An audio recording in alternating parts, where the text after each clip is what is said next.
Hello, everyone. Welcome to MD Media's special show today, Genocide in Tigray, Path to Accountability and Justice in Ethiopia.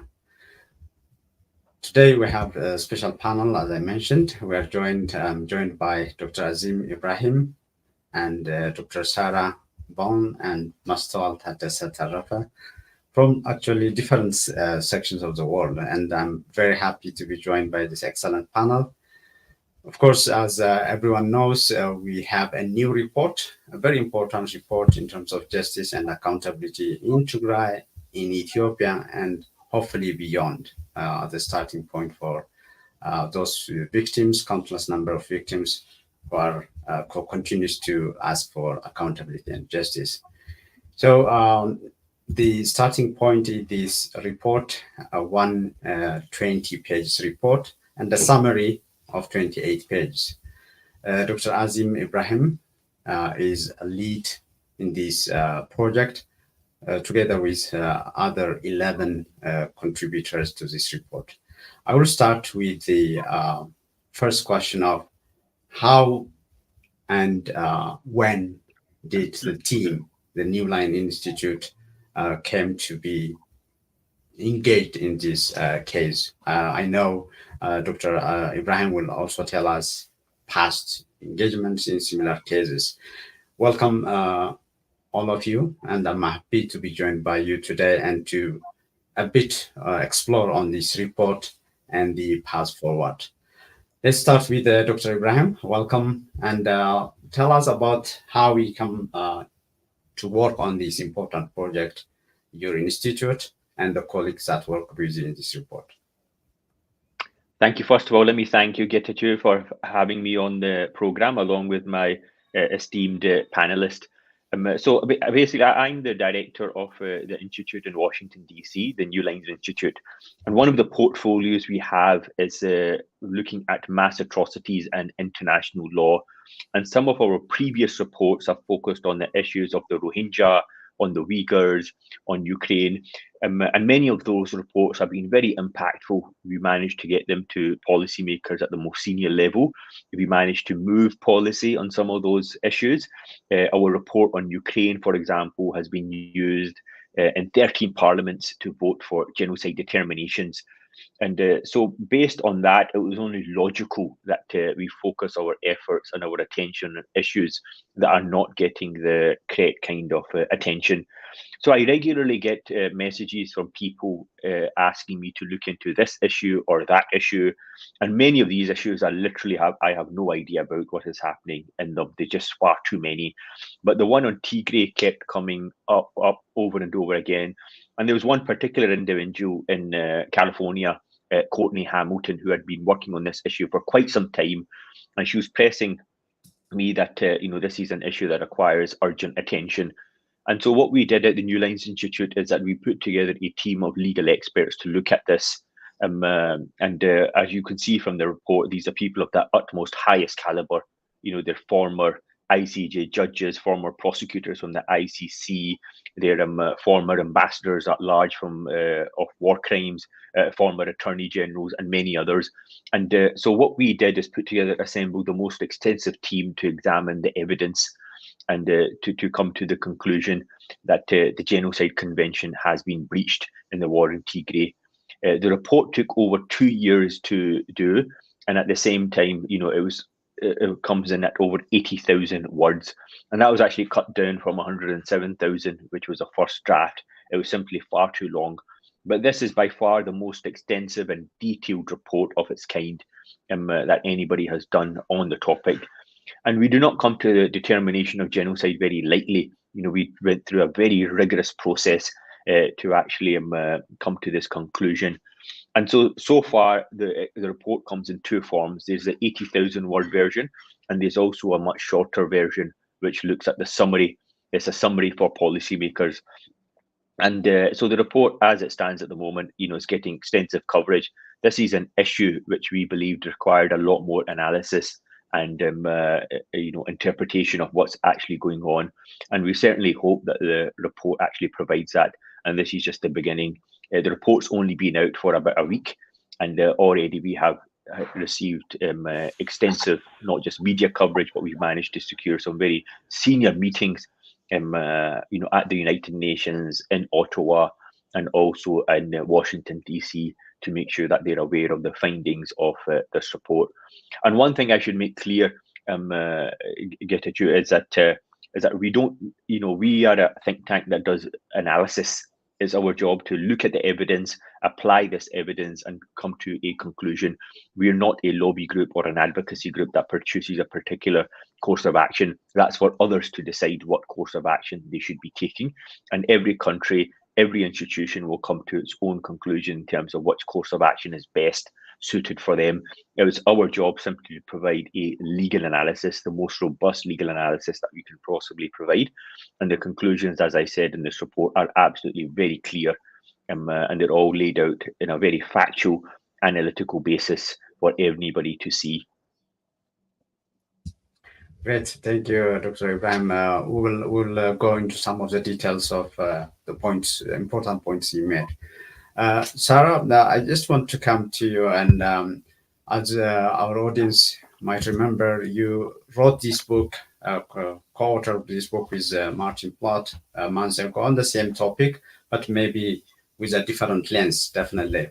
So when you read this report, this 120 report from Newlines Institute, what stood out for you in terms of what you knew and what was going on, both on what happened, but also the opportunities and possibilities for justice and accountability? Well, I want to congratulate Dr. Ibrahim and his colleagues, and his very eminent colleagues, on the piece of work which has really synthesized so many different sources. I have to say, my first reaction reading this again was, it's heartbreaking all over again. There's this devastating testimony, devastating analysis. But I think what's new really is the relationship of these reports, which have been kind of assembled here, if you like, with the framing of the Genocide Convention and looking at it in that light. And I'll let my legal colleagues comment on that in a bit more detail. But I just wanted to flag, before we get into the detail of this report, that this is the second very, very serious, damning report which has been launched on Ethiopia in the last couple of weeks.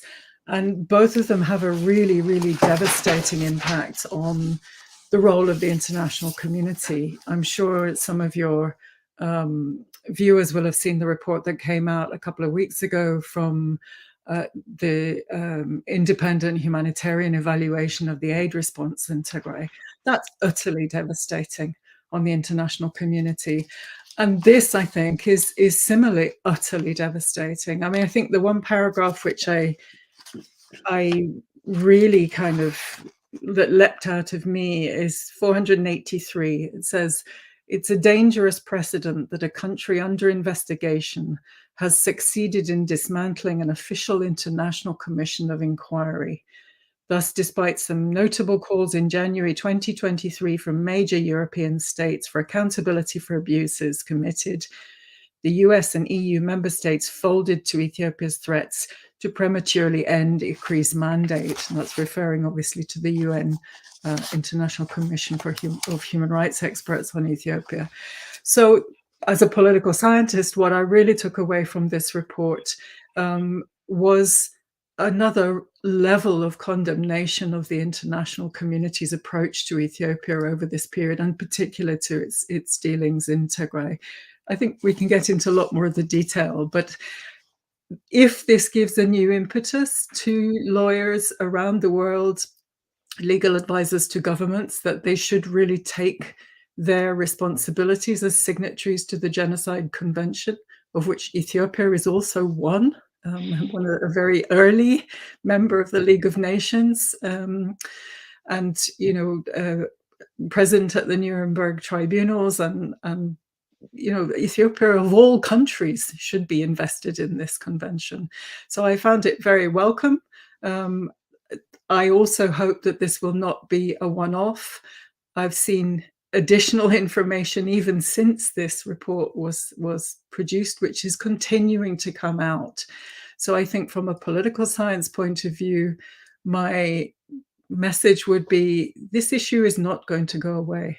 It may take decades to lance the poison of what's been done in Tigray, but eventually this will all come out and work its way through the system. And I hope that this report will speed that process. Thank you, Dr. Ban, on that. Mastal, I know, and others know as well, you have been following this. I mean, not only in Tigray, now we see it happening in Amhara and beyond. And in Oromia, it has been happening even before Tigray, at least in Wolaga. And Sarah pointed Akri. Akri actually was also looking at, or was interested to look at beyond Tigray as well, but it was unfortunately disbanded, as mentioned.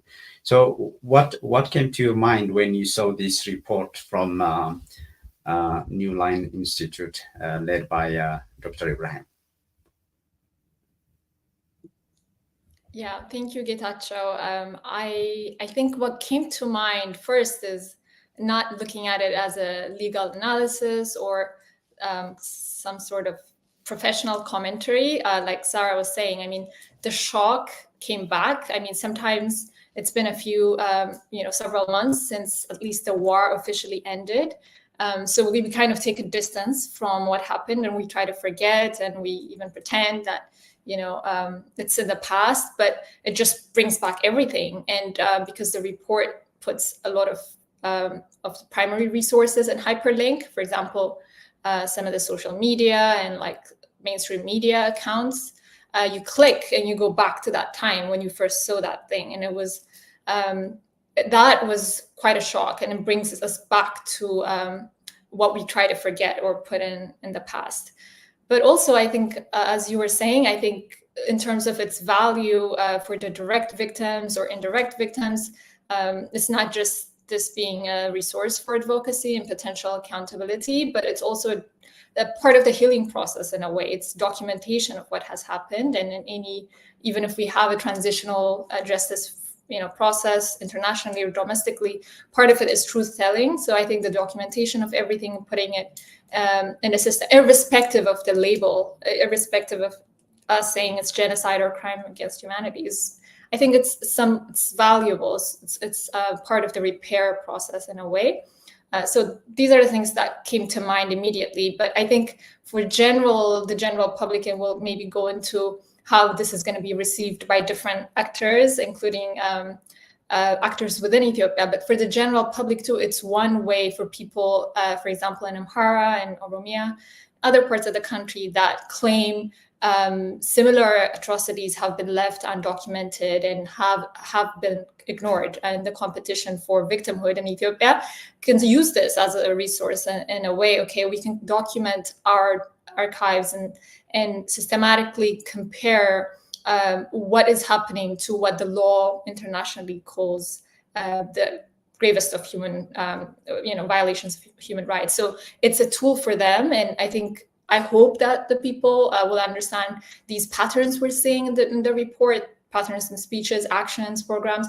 All of these things are common to any genocide. It's not, even if you disagree with the people that are putting this as kind of the archetype of what happened in the war, you can use the same methodology to analyze what you say is happening to your quote unquote, your person, your people. So it encourages those groups, in my opinion, to similarly document, archive it, systematically report what's happening, the mass atrocities across Ethiopia. As you said, it's not just in Tigray and Amhara, but specifically in those two kind of regions. Before Tigray also, there's been calls of or claims of genocide for many months. So I think these are some of the things that came to mind. And I think we can maybe, you and I, especially knowing the community we come from, the political polarization, we can maybe address some of the things that immediately people throw around when they see a report like that, and how we should try and complicate the picture later, maybe.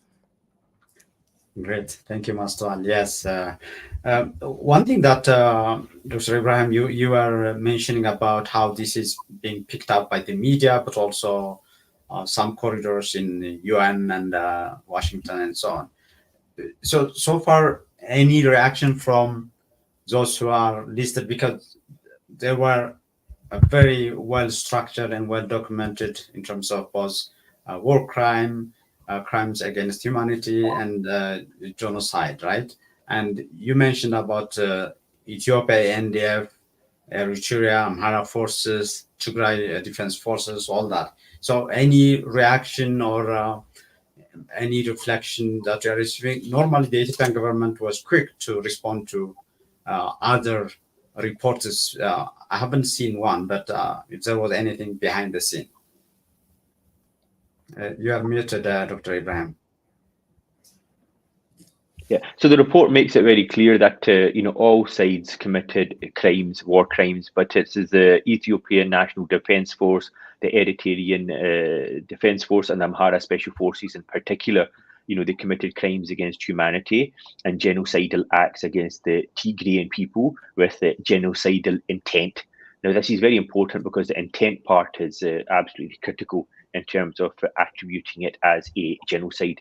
At the heart of the Genocide Convention is intent to wipe out a group whole or in part. So that is not to say that other sides did not commit crimes either. But I think Mr. Wall makes a very good point in terms of the historical record. So one of the objectives of this report, it's a very substantive piece of work, is to provide a historical record.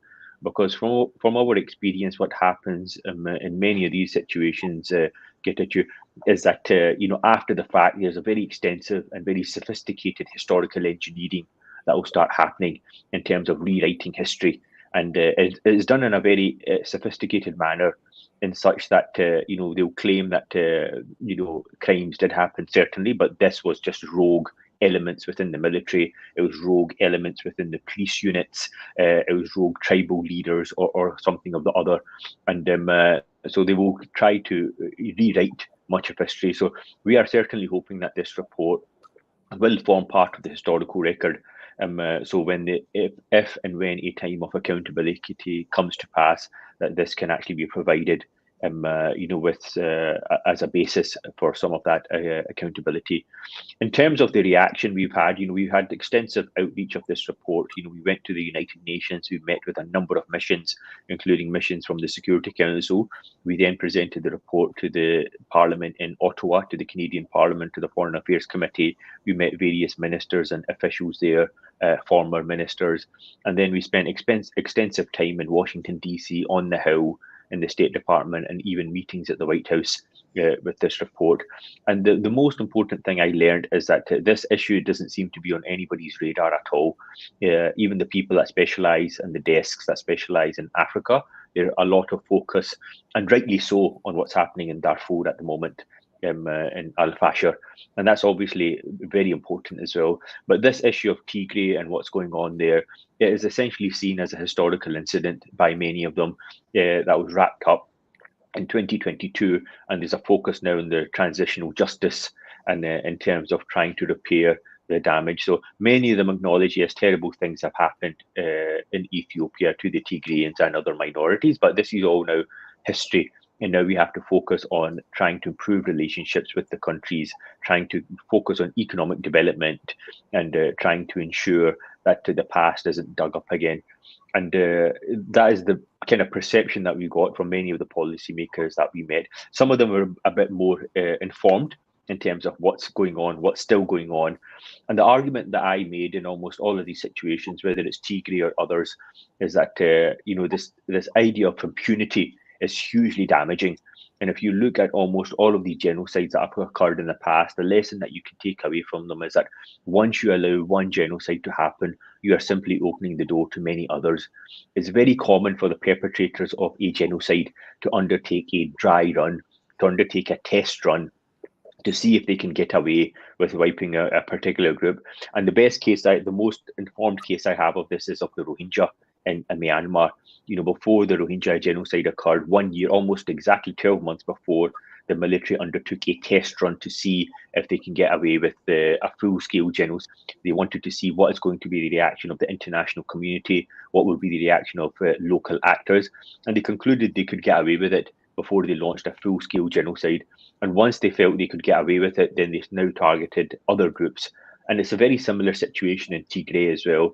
If you let the authorities, the military get away with this, they will simply keep going. And once they're finished with the Tigrayans, they'll target other groups, because a level of impunity then descends upon them, that they feel that they could just get away with any of this. And this is where the international community really needs to step up and draw a red line. And we are living in a time now in which the international rules-based order is under a lot of strain, and there could be no greater abuse of that international order than the crime of genocide. And this is why we really do have to bring this information to light. And the international community in particular needs to step up and draw a line and stop this process of normalization with individuals that are accused of genocide, and state parties. I should make that very clear. It's the state parties, particularly the state of Ethiopia, that is being accused here. So this is why I think this is important to add to that debate.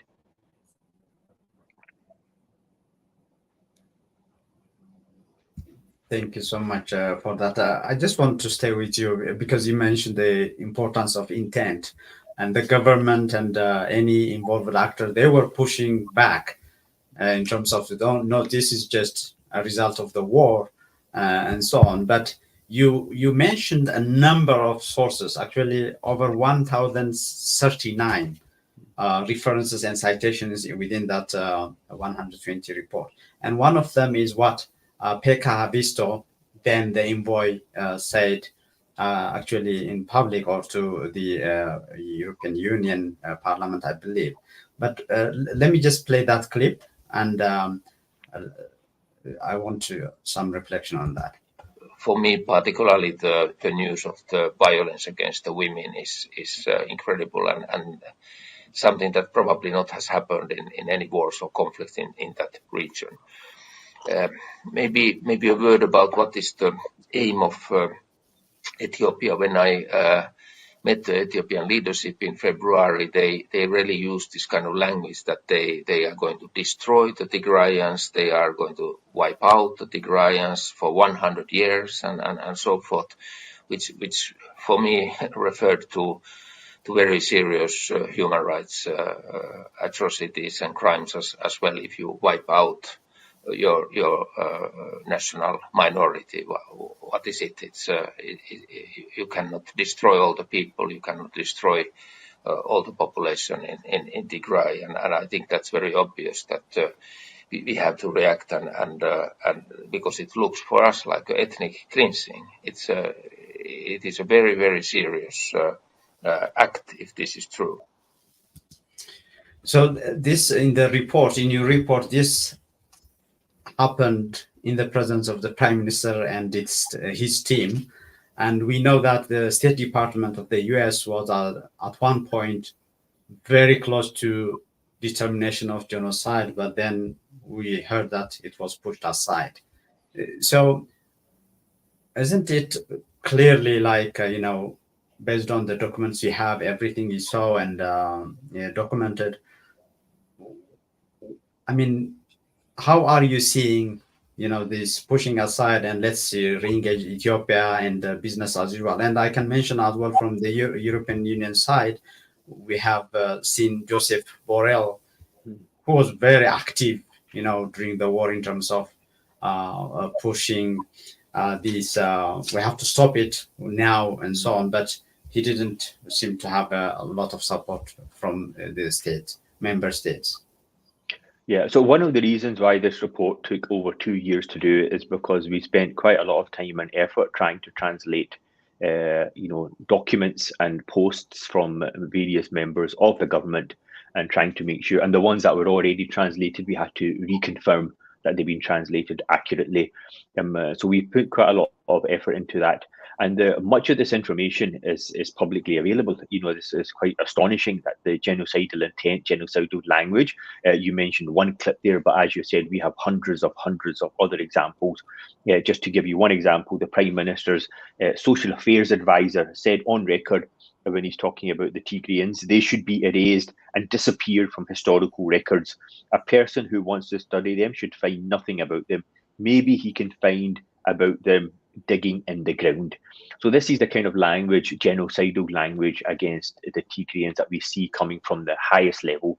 So one thing I should also point out is that the report focuses on the Genocide Convention. It doesn't focus on individuals in terms of holding them criminally responsible. We are essentially making the argument that Ethiopia, as a state party to the Genocide Convention, is obligated under Article 1 to prevent and punish genocide, and having not done so and even instigated genocide, incitement to genocide is a crime in itself, has breached the Genocide Convention, and it should be held responsible by all state parties of the Genocide Convention. And so that's the principal argument that we are trying to make.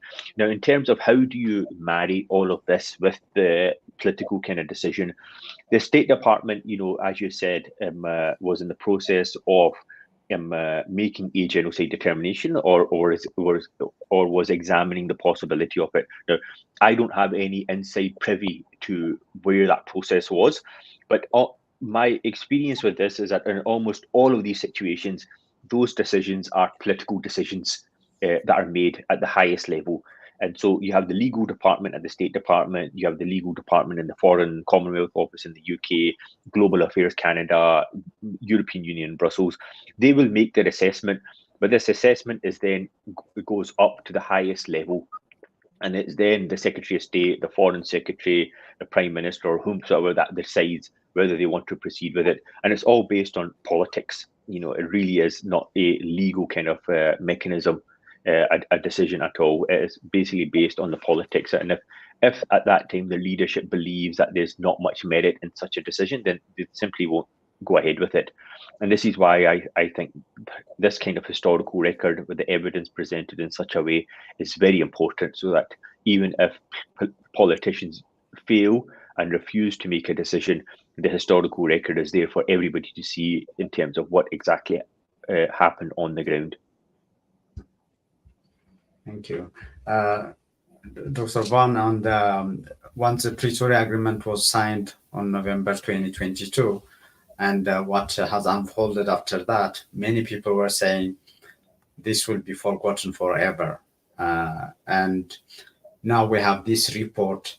And what is your reading of what might happen between Addis Ababa and Mekelle, given this report clearly puts the evidence there? Actually, the afterword of the document clearly says now the international committee had the evidence to act upon. So how do you read vis-a-vis what happened in Pretoria and the follow-up in Nairobi, and how Mekelle and Addis Ababa might react to this?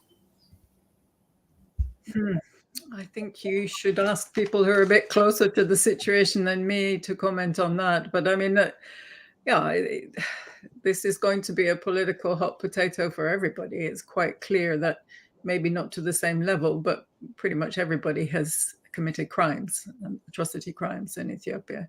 But I wanted to go maybe to play devil's advocate a bit, because I'm not sure that this is strong enough evidence in some ways. I would be really interested in Dr. Ibrahim's comments. I mean, it seems to me this is a huge political hill to climb. Let's be clear.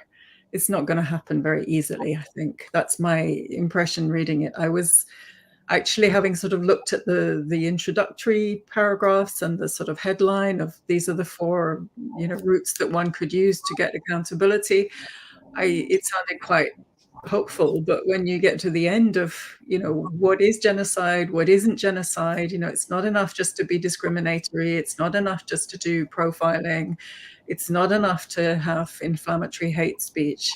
It's very specific, and I'm not convinced that the evidence is there yet, which doesn't mean to say that it's not available, but it hasn't been collected and documented yet, which is why I really hope that this will be another a milestone in the road.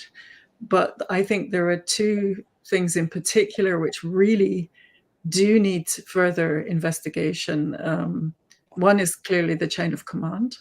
And I think, drawing on what Mastawal said, the the potential for this report really to educate and inform advocacy activists, different communities, about how challenging this genocide convention is in terms of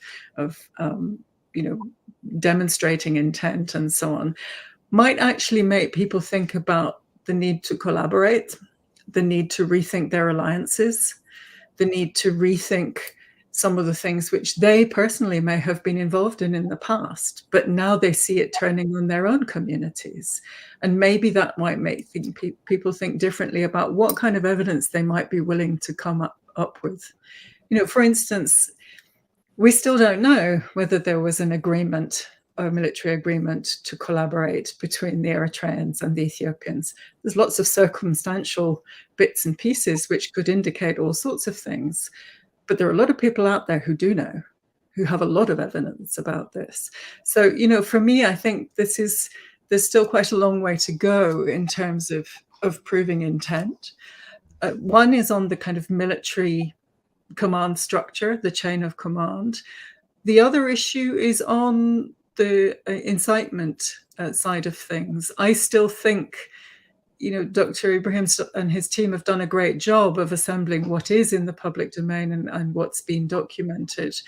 But there's still a lot more to be dug out of that, and a lot more to be really carefully translated. There are a couple of things which I know are still very controversial, and people say, no, it's not translated properly, or it needs to be more rigorous and so on. So, I would really like to see a way to find victims across Ethiopia finding a framework in which they can bring their experiences out. I do think what was done in Tigray right at the beginning of the year, but the beginning of the war, but not only then, was particularly egregious, was a sort of different level than has happened in many other places in Ethiopia. But many of these crimes have also been committed, have also been incited, have also been the result of politicians taking decisions that this is what should happen. And, that I think we still need to push much further. And this is why I say, to me, it's absolutely heartbreaking, not only to read this evidence again, but to know that the one international official investigation process that was wanting to pursue some of these questions was cut short. And I think, Baroness Kennedy in her foreword makes that point very clearly, that it was, unfortunately interrupted. And I think the pressure for going back to a formal investigation process really should mount again. And I would like to see that being a kind of combined process, a combined pressure from different groups in Ethiopia and on behalf of different groups in Ethiopia. Yeah, so I can respond to that, if you wish. Yes. I think you're absolutely right. We are we're an independent Washington-based think tank. One of the things that we're hoping that this report will instigate is a full, proper investigation by the authorities that do have the power and the capacity to, get to the bottom of many of these issues. In terms of the genocide trigger, we use the Genocide Convention as our benchmark. So this is very different in terms of the actual International Criminal Court. We do not accuse individuals of genocide itself. The threshold of that is very much higher. That is a criminal responsibility, a criminal liability. And so that the evidence has to be extremely strong. The Genocide Convention is actually, the conclusion we come to is that it reaches the reasonable basis, a reasonable understanding that genocide has occurred.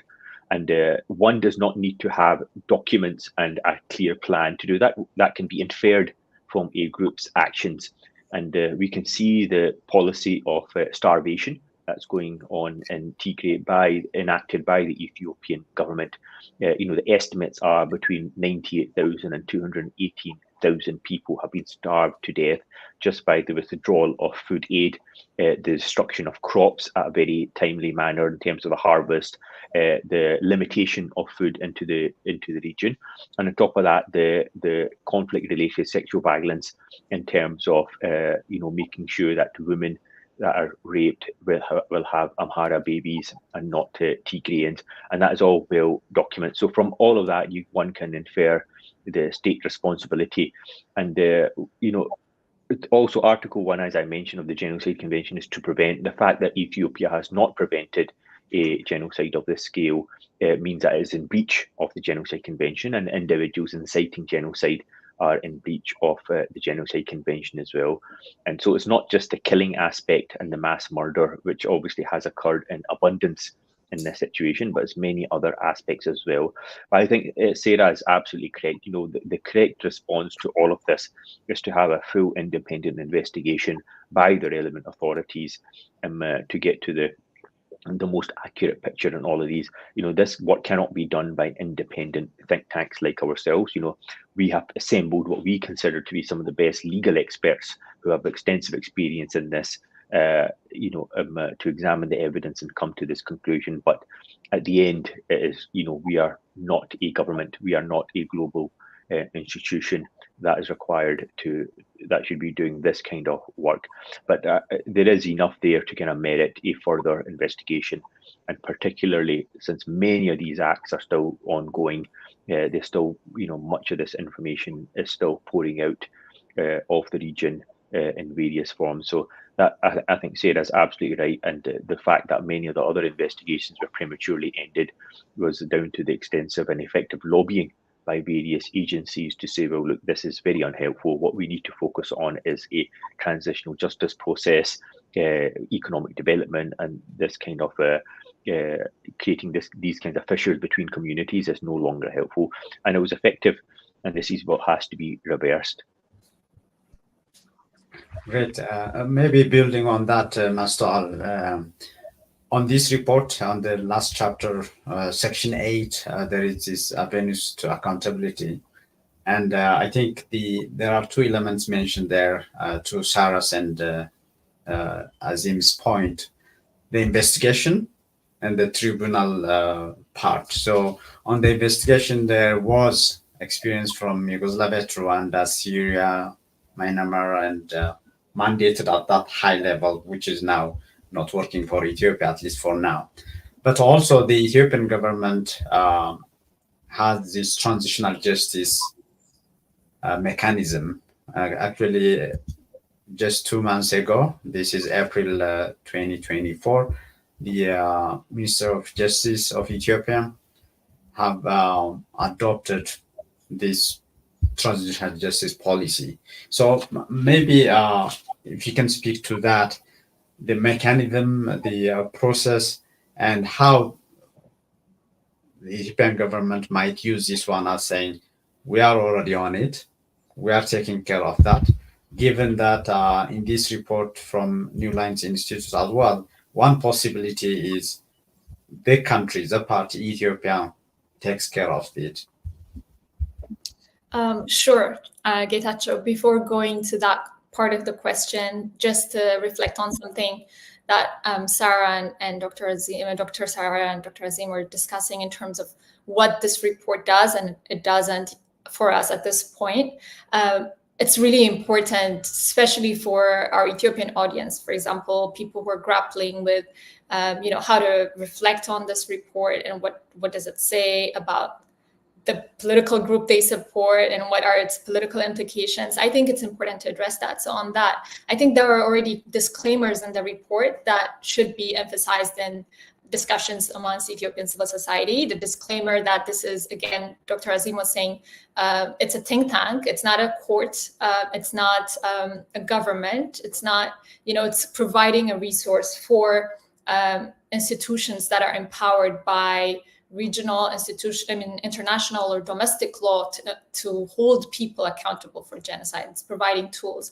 So all it's saying is, based on the review of the archive and the research that's already conducted by others, there's a reasonable basis to believe that the Genocide Convention has been breached and that the act of genocide has been committed.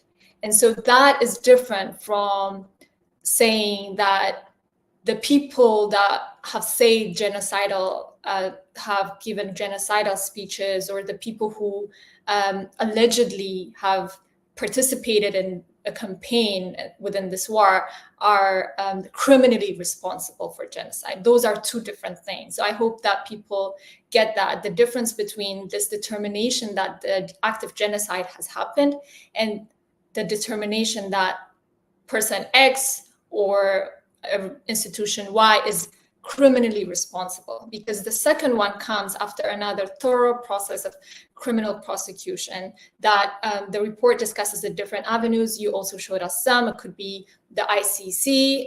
There are reasons why this is unlikely to happen within the ICC. It details why. And the ICJ is another avenue, ad hoc tribunals, like you have them on the screen, or other avenues, including domestic prosecutions by countries outside of Ethiopia, who have universal jurisdiction, because we believe the crime of genocide and crimes against humanity are crimes against all human beings, not just a national, affront to a national value.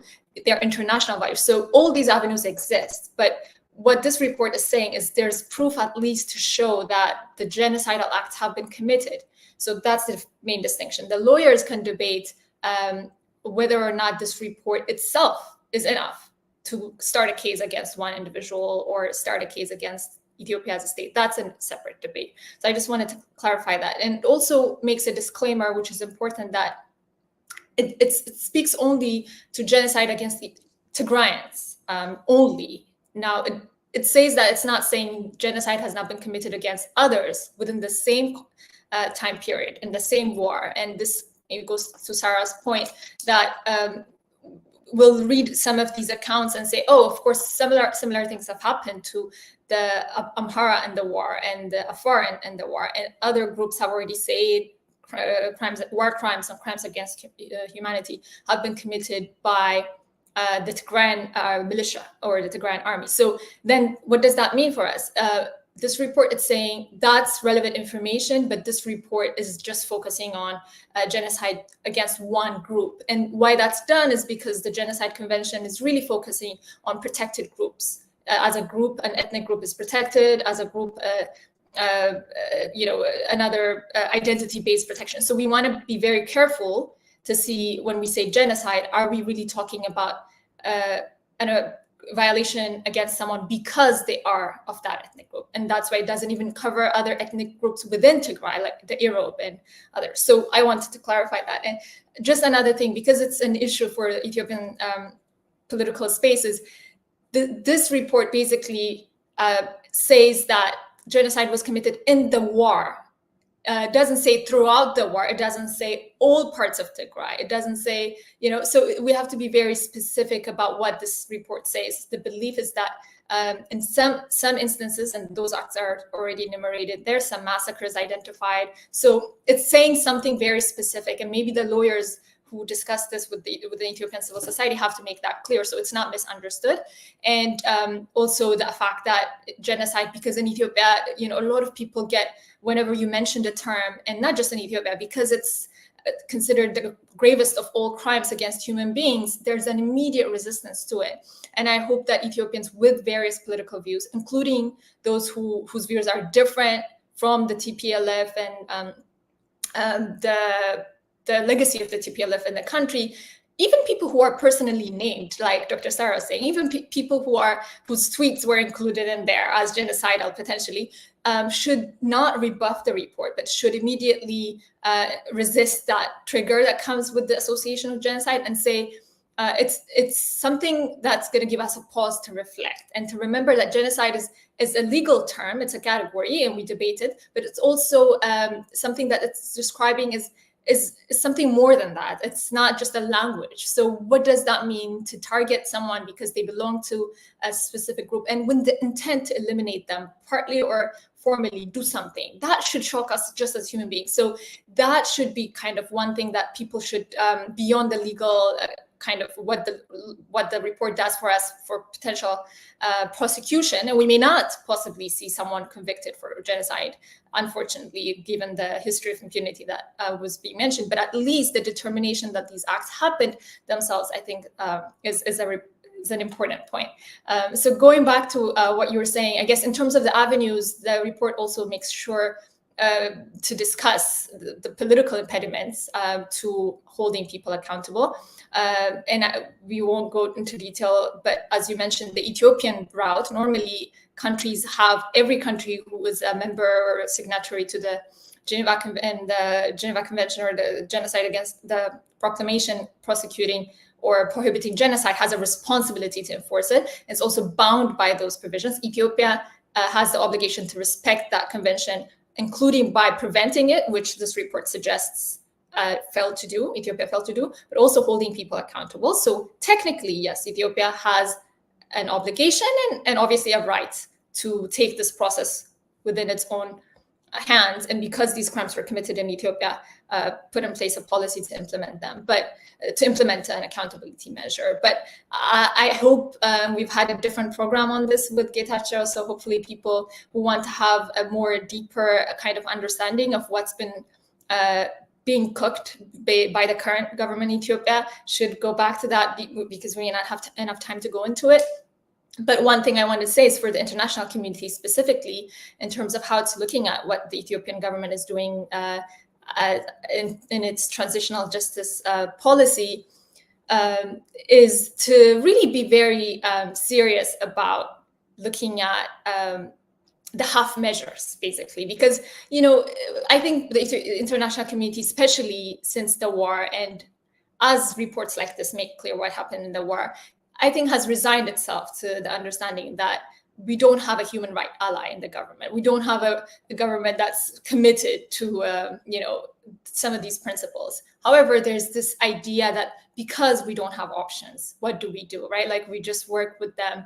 And on that, I want to be kind of very clear about the potential negative role that these countries are playing, and urge them to reject this transitional justice and even national dialogue projects that are being promoted.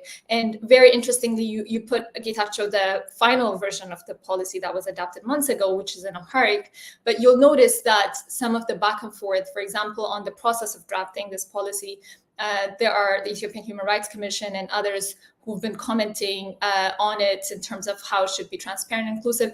Many of the back and forth, including the one that you're showing us, which is, for example, this is a clarification note that the Ministry of Justice, the working group working on this document within the Ministry of Justice put out. And you'll see it's in English, okay? And if you go back to their Twitter page, you'll see that the last advisory note they got from the Ethiopian Human Rights Commission was also in English. So I'm not saying it shouldn't be in English, but what does it tell you? What their audience for this project is the diplomatic community, is the European Union, is the United States, who are urging them to do this because they allowed them to terminate the decree process. So the process that's happening is really to try to convince the international community to support it. But there are so many reasons for why that mistake should not be repeated. Like I said, we talked about this on a separate program. But one thing that we can mention is the overlapping and inconsistent mandates that they're giving these commissions. So they have this transitional justice policy they adopted, the Council of Ministers adopted recently. And in it, they say they're going to set up commissions for truth finding and an independent special prosecutor to prosecute some of the highest offenses, including maybe the crime of genocide and crimes against humanity. And so these are commissions that they say they will adopt new ones. And for people who are more familiar with this conversation, this is going to be among the long list of commissions and independent inquiry things that were established since the Abiy administration came to power. So they're saying they're going to set up 2 new ones. And at the same time, the National Dialogue Commission allegedly started a national dialogue, right?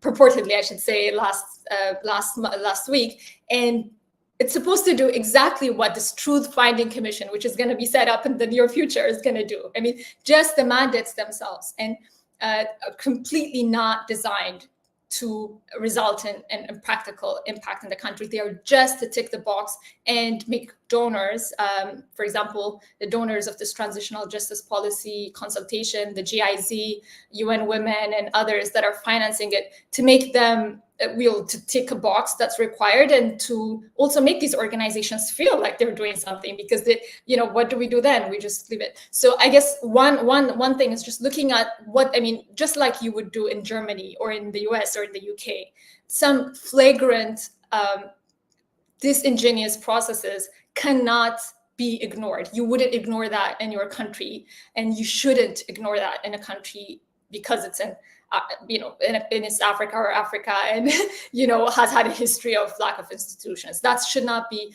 So for me, Getachew, I have followed this very closely, so we can have another digging deeper into exactly what's been happening. But one thing I would say is, it's not just about what positive can we do by supporting and financing these institutions. It's really about what negative contributions are we creating. It's not benign, giving these types of political drama, especially on account of these genocide reports and cycle of violence that we're seeing, especially in that context. Giving these institutional dramas a chance is not benign.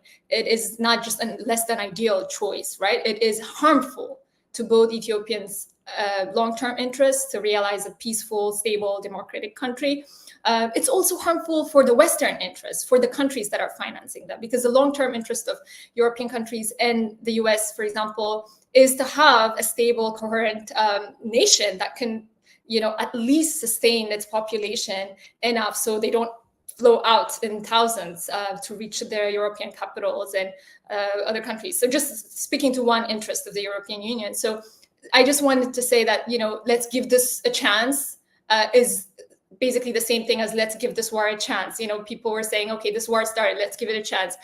They say that throughout 2018, from 2018 throughout the Abiy administration's period, every procedural defect, every step by the government to close the door for political participation and shrinking the space for dialogue, everything was excused because let's give it a chance. Let's give this guy a chance. And that has led the country to this point. And, the election is one of them. I can be very specific because I spent some time during that time when these things were happening and give you more anecdotes that actually shock you in terms of, how many of these procedural gaps are critical because we're in transition, we're excused on account of let's give this a chance. And I know that those things will not be excused when they happen in Western countries. So that double standard really should be kind of pushed back on. And I hope diplomats realize that non-action sometimes is actually beneficial in contexts like the current Ethiopia than trying to feel like you're doing something by supporting a regime that has absolutely no commitment to transitional justice or solidifying a democratic political framework. So I'll stop here. Great. Thank you, Mastwal. Yes, we will deepen the transitional justice mechanisms, the commissions that are being pushed by the government and so on in another show, I guess. Sarah, you want to react? Yeah, I just wanted to come in and say I 110% agree completely. I mean, the level of willful naivety, if I can put it like that. It's not ignorance. They know what they're doing, these diplomats. We're getting a new crop this summer. Some of them are leaving. Good, in my view. They've done a lot of damage. I completely agree with Mustawa. This is not just about doing the right thing. It's about not doing harm. They're doing active harm to institutions. Ethiopia does have institutions. It's not a new state. So this kind of performance legitimacy, the sort of theater of the absurd. I felt like I've been in Alice in Wonderland for the last 4 or 5 years, to be honest, with the nonsense that's being repeated by diplomats. So I completely agree. And it's particularly important in the justice sector that people are a little more serious, that they know their history, that they know where the Ethiopian justice sector has been, is coming from, could be going to. They understand who they're dealing with their interlocutors, and they're a little serious. And they understand also, when they're being attacked, when they're being vilified, that there's a reason why, because there are stakes here. There are victims' lives here. There is Ethiopia's future, its health budgets, its education budgets, which are just being this is really a catastrophe that the country is facing. And it's not just what happened to people in Tigray in the war, it's the whole future of Ethiopia and its children is at stake here. So I completely agree with Mastawal. I would like a much, much more serious engagement on the part of the diplomatic community. And in a sense, that's also why I think it's important that we do the research about intent at the macro level, that we go back and we look at the pre-war period. I mean, you were kind enough, Getachew, to mention the book that I wrote with Martin Plaut. And one of the rationales for putting that story together was to say, look, this didn't happen by accident. We didn't fall into the Tigray war just because there was an election in September 2020 that wasn't sanctioned. We didn't fall into it because there was a preemptive attack on the Northern Kumar. This was years in the planning. And that story still needs to be unearthed, still needs to be told, still needs to be mapped out. And I think for me, if these kind of fundamental processes of intent, of political mobilization, of political vilification are more carefully documented, this could potentially involve itself as a basis for prosecution, but it could also politically provide the basis for newcomers coming in who haven't spent 35 years trying to understand this country's politics, to understand what they're dealing with and not take everything at face value. I think that's really important. But I also think it would be a basis for a little bit more political realism on the part of Ethiopia's different communities and different groups and advocates. I read recently, for instance, somebody said that, the problem with the thesis that the war in Tigray was unavoidable, which is something I think. I don't think there was anything much that the TPLF could have done by August, September 2020, which would have avoided the war in Tigray. I think the Prime Minister and the Eritrean president had decided that this is what was going to happen one way or the other. But that is kind of letting the TPLF off the hook, and it means that they're not responsible for anything. I don't agree. I think both things can be true. One can demonstrate a very clear intent to eradicate opposition or, undermine a group, or as Dr. Ibrahim's report has suggested, to breach the Genocide Convention, can also be compatible with a lot of fault and blame on all sides, including the TPLF. So I don't think it's a question of absolving anybody of political responsibility. An awful lot of people made some very, very serious mistakes. But I do think this kind of subterranean architecture of political intent to destroy, if you like. That's my political version of this. I'm not a lawyer, as you will tell from the sloppy way in which I'm using these concepts. But I really do think it would be in Ethiopia's great political interests and in the interests of its partners to understand these things better and to reflect on them and to reflect how on earth the country moves on out of the current impasse that it's got itself into. Great. So we'll be going to the final section of the show. Dr. Ibrahim, one of your contributors, for our viewers, these are great contributors who worked on this report, including Dr. Azeem Ibrahim himself. The afterword was written by Ambassador Professor David Sheffer, and he says the last sentence of his foreword in the report is, this report has taken the first step, as everyone in this panel was also alluding to ensure that the deadliest conflict of the 21st century is not allowed to pass without its most pressing injustices being identified and accountability pursued. And he continues, the international community now has the impetus and the evidence it needs to act. And Section 8, as I was repeatedly showing on the screen, outlined a number of possible avenues and discussing the merit and the potential possibilities and hindrances and so on. So for our viewers, from Tigray to anywhere in Ethiopia and interested parties, what is your reading of the first step in the right direction, if you will, after this report, and also in terms of what Newlines Institute and other similar might work on as we move forward. Sure. So just to make it for your viewers who may not be aware, Ambassador Professor David Sheffer was the first US ambassador at large for war crimes. He was appointed by President Clinton, and he was one of the key architects behind the Yugoslav Tribunal.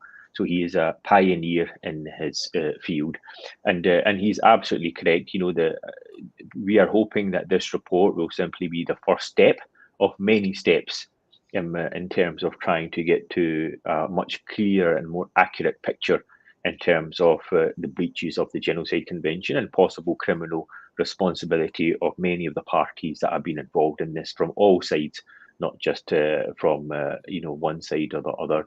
And the most important thing for us is that we hope that there will be a thorough and proper investigation by the relevant authorities. The process of normalization cannot continue as it is at the moment. It simply leads to impunity, and it will simply lead to more atrocities being committed, not just against the Tigrayans, but other ethnic minority groups that may come onto the radar of the perpetrators. And as your speakers have mentioned, the panelists have mentioned as well, many of these commissions and transitional justice and so on, these are essentially just tick box exercises. I certainly hope that something positive comes out of them, but in almost all of these situations, these are set up simply for foreign diplomats to come away and to respond to say, well, look, something is happening. Our countries have become very adept at setting up these kinds of commissions. We've seen the same thing in Myanmar as well. You know, they had multiple commissions going on to investigate the genocide, so that when foreign diplomats and others would visit and say, well, look, this is happening and we've heard reports of this, or we have evidence of this, they say, well, we've set up this independent commission of inquiry that is now looking into this, and so we cannot interfere with any of this until the commission reports. So many of these are just covers to continue doing what they're doing and to make sure that no action is taken. And in many cases, it's actually the diplomats, the foreign diplomats, that are pushing for this because they themselves don't want to take any action. And if there's no political appetite for a particular course of action or particular, intervention, then they'll also point to such inquiries to say, well, look, inquiries are going on, processes are are happening, and so we don't want to interfere in any of them. But the most important thing for us, I think, the purpose of our report is to set the historical record, to make the evidence very clear that it's publicly available in terms of breaches of the Genocide Convention by the Ethiopian government, and particularly breaches of Article 1, Article 3, incitement to genocide, failure to prevent genocide, and then calling for an international inquiry. I think that is probably the most positive thing that we could hope for, is to have a full independent investigation into the crimes that have been happening against the Tigrayan and other minority groups. Thank you, Dr. Ibrahim, for that. Mastal, any, outside discussing the domestic mechanisms and what the implication is, what should Ethiopians at large pick up from this report? You are pointing some of the points. If you want to expand and maybe, underline some of the points. Yeah. Yes, I think, again, genocide, like I was saying, even using the term genocide during 2020, when we were activists trying to stop a war, naively thinking, we could stop it, using the term genocide was something that immediately triggers, a political reaction among civil society, unsurprisingly, because as I was saying, for our generation, for example, closer to home, it immediately triggers Rwanda. So saying that the ethnic group you belong to might be implicated in genocide, just the term means, you are those people who did that, killing, and immediate association. So we have to be, I think, cognizant of sort of the significance of this term beyond the realm of law, and appreciate when we do this cross-ethnic conversations, how, this distinction between, first of all, in the Ethiopian context, I think one thing I always want to say is, Ethiopian exceptionalism, which is not exceptional to Ethiopia. I think every country somewhat has that, but the notion that we could never commit this type of crime. They're labeling us in this way and that way. I think the last few years have shown our generation in Ethiopia that we are not the people we thought or we claimed to be, and in that sense we are just human, right, in terms of being capable of the worst atrocities as much as all the pride we have in that country. And I think almost every constituency in Ethiopia has appreciated that now, even though bringing that conversation to a cross-ethnic dialogue, that's the next step for us. So there's that appreciation. But I think also in the dialogues, really appreciating, okay, there's the legal determination of genocide. Each group is claiming it. I mean, in the report, that's one thing maybe, Dr. Azeem, I wanted to mention in the report. Something that grabbed my attention on this point is there's a discussion of, for example, intent as it can be inferred from context. So there is a discussion of what happened before the war, and something that implicates our analysis of what the Tigrayan and Amhara community were going through before the war. And there's something that worried me in the sense that because this report focuses, again, like I said, on just one ethnic group, and it's trying to really zoom in and identify what can be said about targeting that group, the context setting that's happening may be enough for that legal discussion, but may not be enough for the political discussion, for the social discussion. So that's one example to give you on that, is this claim. For example, the report mentions, and even maybe cites to Dr. Sarah's co-authored book, in talking about the Amhara genocide and how people who were participating in the Tigray war were saying they're doing it because of the Amhara genocide. And it's an allegation, of course, because the Amhara genocide as a genocide has not been a determination made by anyone, but the activists and civil society groups in Amhara have been saying that. Now, how do we understand that when we report it from an impartial perspective, when we're looking at it as, independent actors? I think what may be enough, again, for the legal determination may not be enough for the political one. So when we take this report and talk about political dialogue and others, we say, yes, there's one genocide committed on account of a claim of another genocide, and it's not right.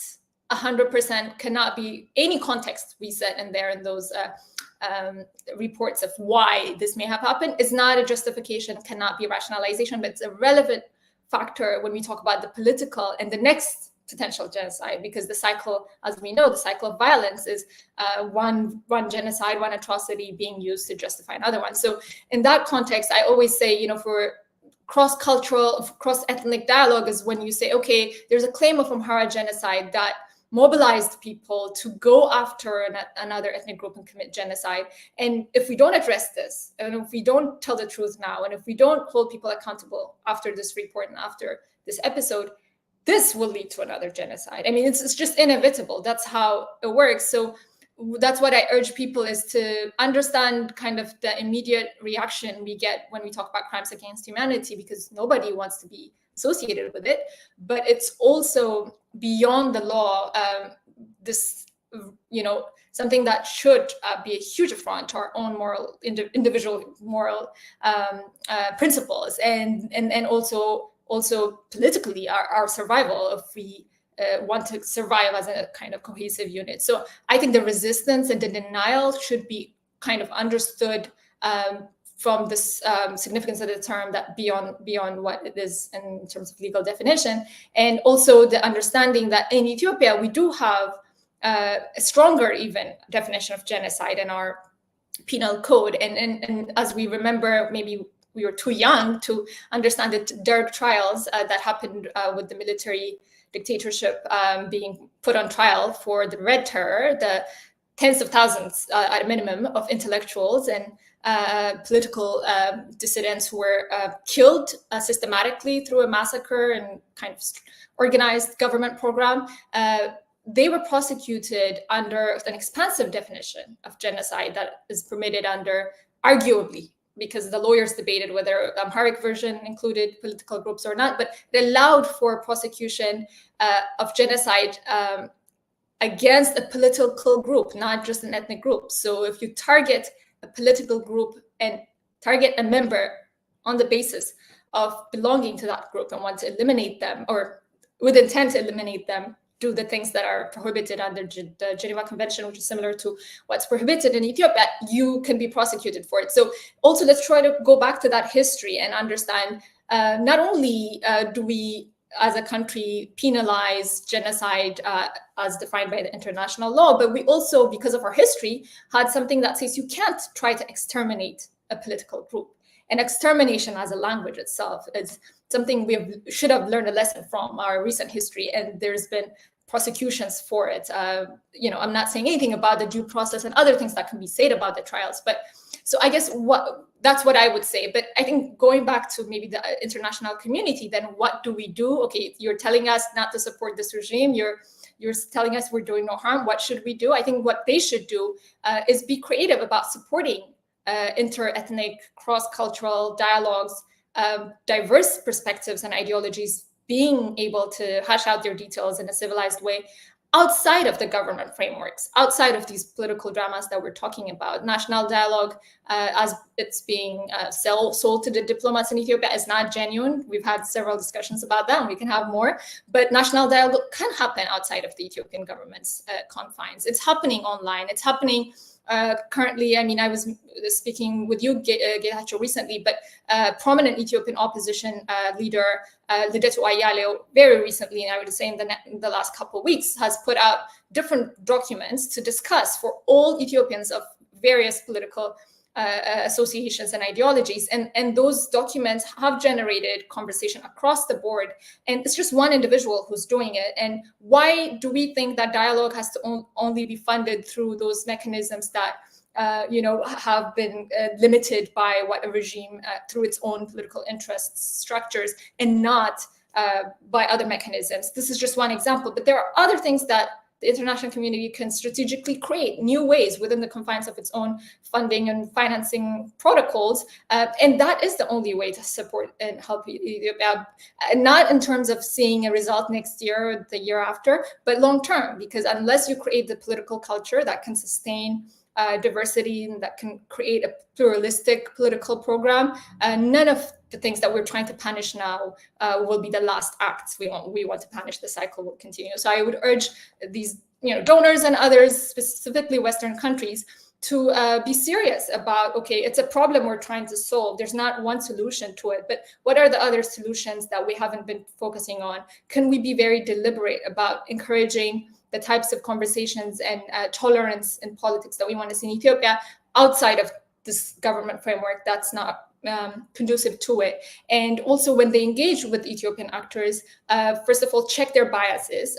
Ethiopians have their own biases as well, but also as any actor individually and structurally has those biases. So be very careful not to double down on the exclusions that are already happening in the country. So when they engage diaspora groups and others, be very deliberate about inclusivity, viewpoint, ethnicity, and all the metrics. And incentivize also in their funding groups that are very deliberate about ideological differences. So we create a culture. In my view, I think that the accountability, if it comes, the respect to human rights, if it comes in Ethiopia and the way we want it, will take many, many years. But to get there, the roadmap requires building a political culture that can focus on processes and institutions and the principles that we've been talking about. So that's what I would say. Thank you, Mastal, for that. Sarah, any final thoughts? Yeah, there was one thing which really kind of kept me awake this week reading that report, which is protection of evidence. There's a lot of evidence which is disappearing, particularly the electronic evidence. And I think whether it's diaspora groups or international think tanks or, maybe some of the governments and UN bodies that have a concern with this should be really thinking very seriously about how this kind of evidence is maintained and where those archives are kept and under what circumstances. Because there's an awful lot of covering of tracks which is going on, and this makes it very different from the dark trials which Mastal mentioned, where there was evidence coming out of the prosecutor's ears. They had corridors and corridors of documents, signed in triplicate, authorizing the execution of counter-revolutionary forces and so on and so forth. So this is a very, very different environment. So I'm really concerned about time passing. Right at the beginning of the war, I spoke to a fairly senior official of UNOHCHR who said, Sarah, we'll probably never know what happened. There's so much lying going on. There's so much cover-up going on.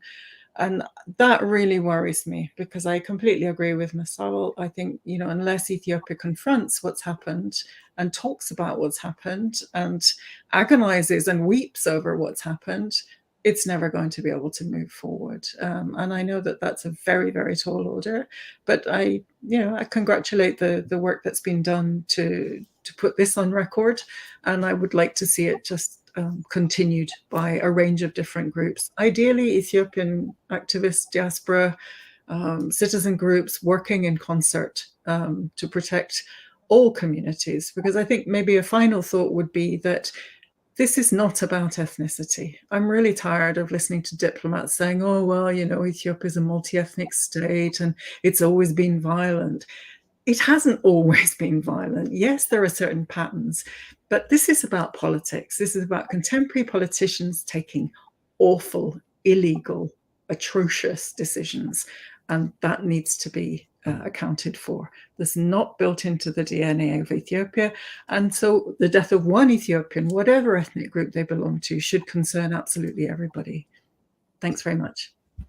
Thank you, Sarah, for that. Dr. Azeem, I know I promised only 1 hour. Your final thoughts in terms of what communities like Mastawal and Sarah were alluding to should do within Ethiopia, maybe building on your experience with other communities where the same kind of investigation and not investigation, but studies and research you have done. No, thank you so much. I think both of your panelists are absolutely correct. Civil society in Ethiopia and others have a very critical role to play in this, in terms of creating dialogue and bridging, building bridges between these various communities. The purpose of our report is essentially, trying to provide the evidence and analyze the evidence. What I think is very important is for the international community and policymakers now to have a thorough and deep investigation to this. And I think Sarah is absolutely correct. There's a very extensive effort in terms of covering the tracks and eliminating, deleting a lot of this evidence. Much of it is available in social media, and there are mechanisms available to try to preserve that. Because as I said earlier, there will be a process of historical engineering going on, and the idea that's pushed by many is that, look, it's just far too confusing what's going on, and we will never really get to the bottom of it. I think Sarah's absolutely correct. This is just a way of trying to absolve yourself from the responsibility. And we will never find out what's going on. There's just so many claims and counterclaims. But the reality is that there are very seasoned mechanisms by which to kind of get to the bottom of what actually happened and try to find out and hold those that are responsible to account. The line that is all just too confusing. There's too many parties involved. There's too many ethnicities. Everybody's committed crimes. It's just a way to muddy the waters. And this does not serve the victims very well in a situation like this.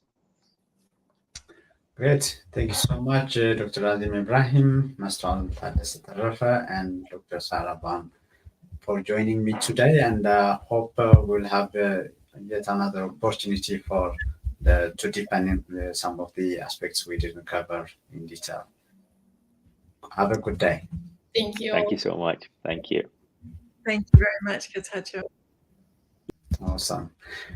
Okay, we were live with excellent panelists today on the new report from Newlines Institute for Strategy and Policy, Genocide in Tigray, Paths to Accountability and Justice in Ethiopia. You can access the report. We will pin it on the comment section of our channel, and we'll also post it on our website. And we will see you in another episode in English, Amharic or Tigrinya. And UMD Media works for evidence-based, evidence-led, evidence-driven discourse and decision-making in the Horn of Africa. Your host was Getachew Asafa. Have a good day.